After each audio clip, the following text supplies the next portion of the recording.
Ndasubiye kubaramutsa mwe banywanyi mukurikira imboneshakure yacu ari nayo yanyu Shiramatsiko TV. Ni imboneshakure imwe rudende idushikiriza inkuru n'ibiganiro utaronka ahandi.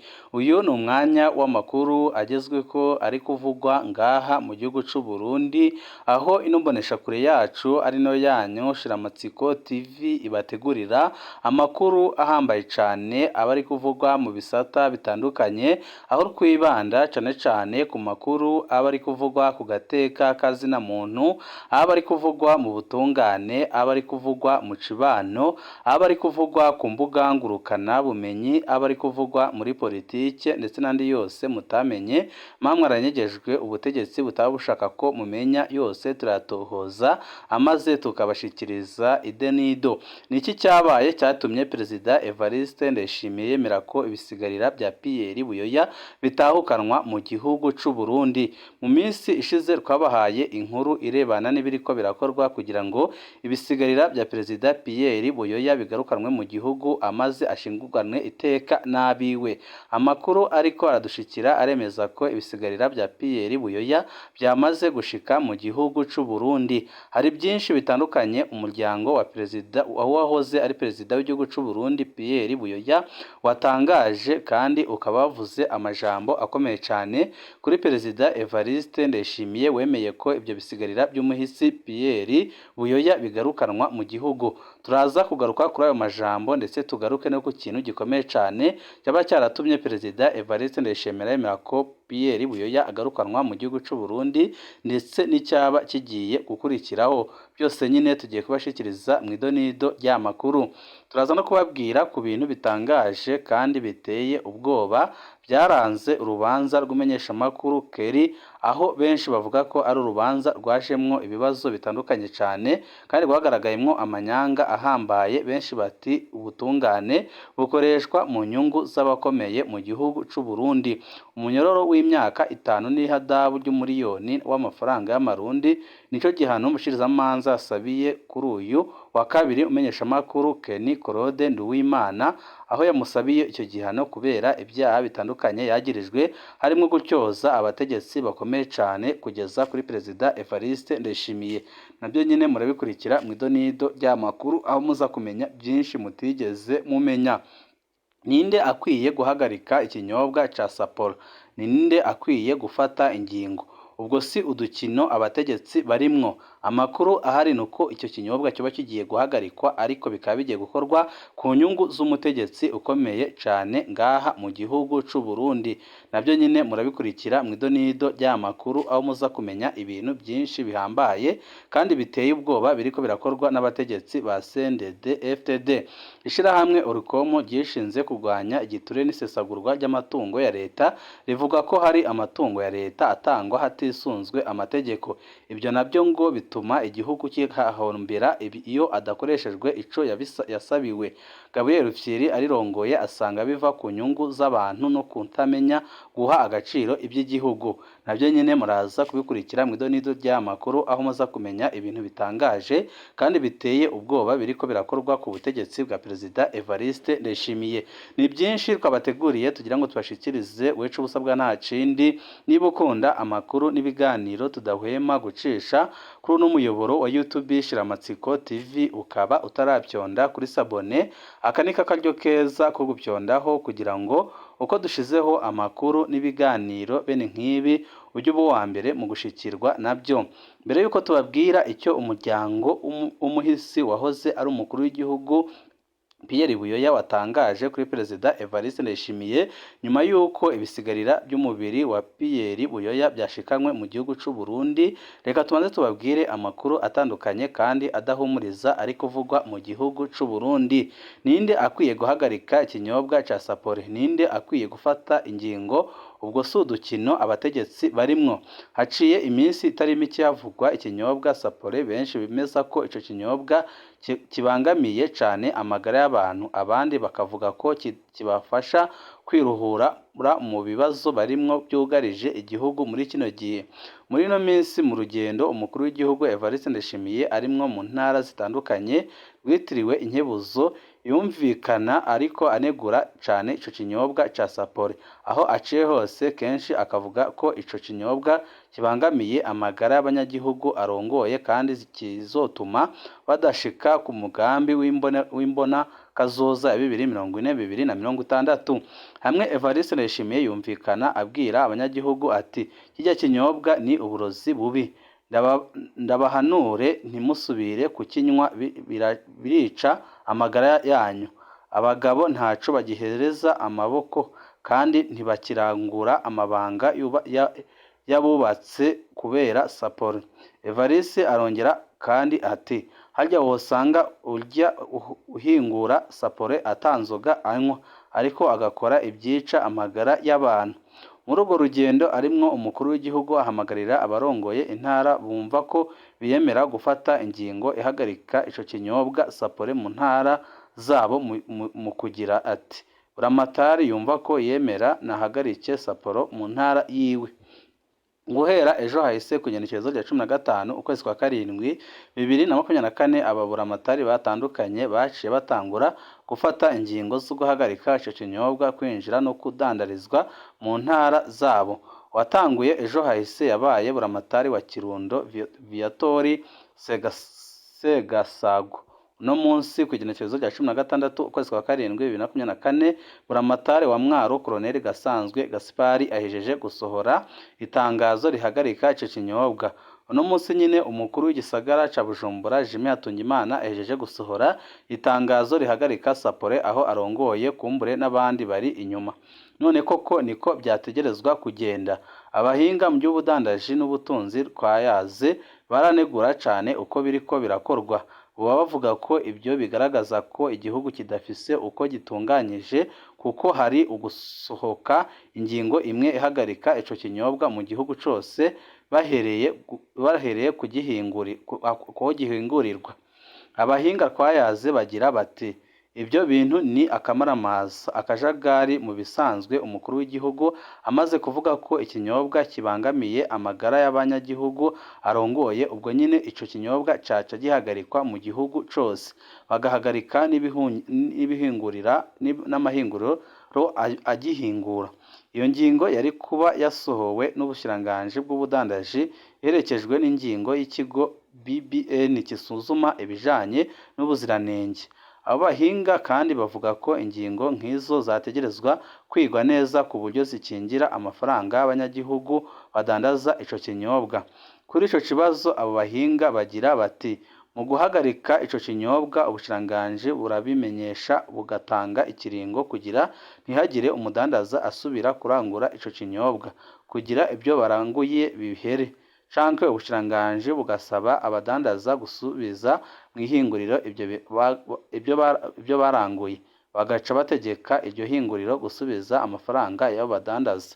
None ubwo si udukino abategetsi barimwo? Mbega ni kuki ihinguriro rya Sapore ridahagarikwa guhingura ico kinyobwa? Baburamatari akaba ari bo bavuga ko bahagaritse Sapore.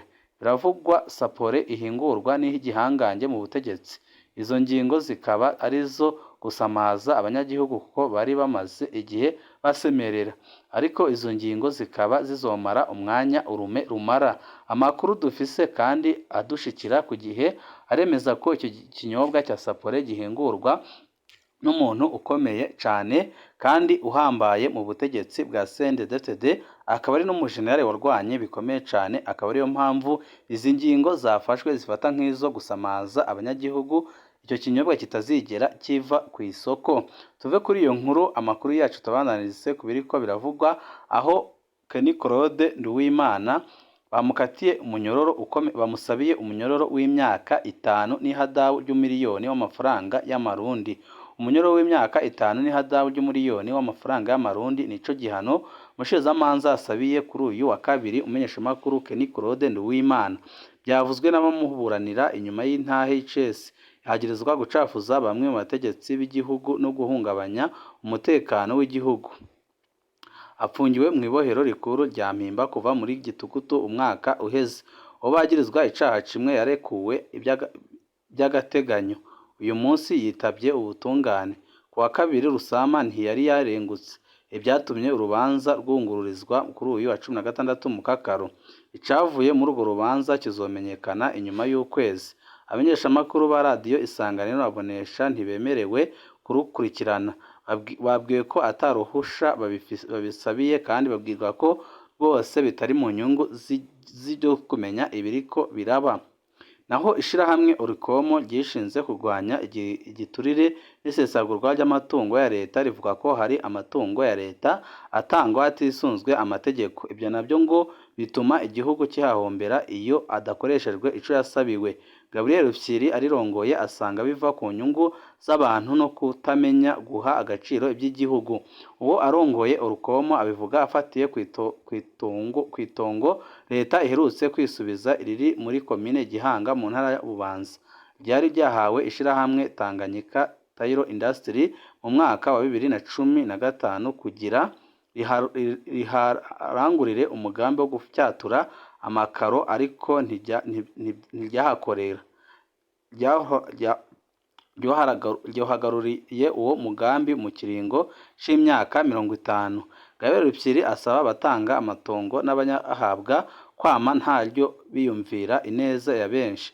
Kubwiyo bitabaye uko hazokwama abayaka abandi bagaca bayigurira canke bagahindura intumbero y'ibyo bayasabiye. Ashimangira ko abahagarariye igihugu bategerezwa gushira imbere inyungu zaco, ariko akemeza ibiriko biraba uyu munsi mu gihugu c'u Burundi rwose biboneka neza ko atanyungu z'igihugu ziriko zirarebwaho. Tuve kuri iyo nkuru, amakuru yacu tabandanize mu nkuru kababwiye mu ntango zaya makuru, aho ibisigarira by'uwahoze ari perezida w'igihugu c'u Burundi Pierre Buyoya byamaze gushika mu gihugu c'u Burundi. Ibisigarira bya perezida Pierre Buyoya byatahukanywe mu Burundi hari inyuma gato y'isaha 9 z'umurango, aho indege ya Ethiopian Airlines yarireruye ibisigarira bya perezida Pierre Buyoya yashika ku kibuga c'indege ca Bujumbura. Perezida Buyoya yitabye Imana ku wa 17 ukwezi kwa 12 2020 i Paris mu Bufaransa, aho yari yagiye kwivuza mu nyuma acashingurwa i Bamako mu gihugu ca Mali, igihugu yakoreramwo kuwuserukira umuryango w'ubumwe bwa Afurika. Biteganijwe ko perezida Buyoya azoca asubira gushingurwa ejo aho bukera iwe muri komine Rutovu mu ntara ya Bururi. Mu itangazo waraye ushize ahabona umuryango wa perezida Buyoya warashimiye perezida Ndayishimiye we yemeye ko ugushaka kwa nyuma kwa perezida Buyoya kubahirizwa. Perezida Buyoya yari ayagiye avuze ko yifuza kuzoshingurwa mu Burundi. Umuryango wamenyesheje ko ibijanye no gushingura perezida Buyoya bizobera mu baryango biwe gusa. Uwo muryango wanamenyesheje ko umugirwa wo kuganduka uzoca ukorwa kwa 20 ukwezi kwa 7 2024. Perezida Buyoya ni umwe muri batanu batwaye Uburundi bapfiriye mu mahanga: Mwambutsa wa 4, Bangiricenge, Perezida Micombero, Perezida Ntaryamira, Perezida Bagaza na Perezida Buyoya.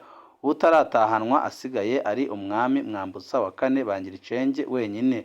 Gusa umuryango w'umukuru wahoze ari umukuru w'igihugu Pierre Buyoya wagize byinshi utangaza kandi werekana ko byanga byakunda Perezida Evariste Ndayishimiye ibyo yakoze hari impamvu yabikoze, kandi ko bose babimushimiye, kandi umuryango ukaba wavuze ko ibyabaye ari ibintu byiza cyane, kandi benshi bati rwose ni ibintu byerekana ko Ndayishimiye nawe azi ko umwanya wari wose ashobora kugwa hanze y'igihugu, ariko nanone akaba ashobora gutahukanwa kuko nawe yabyemereye undi wamubanjirije. Ibi bikorwa yakoze akaba ari ciza cyane kuko yakoze ibishoboka yotuma agaruka agatera kudeta.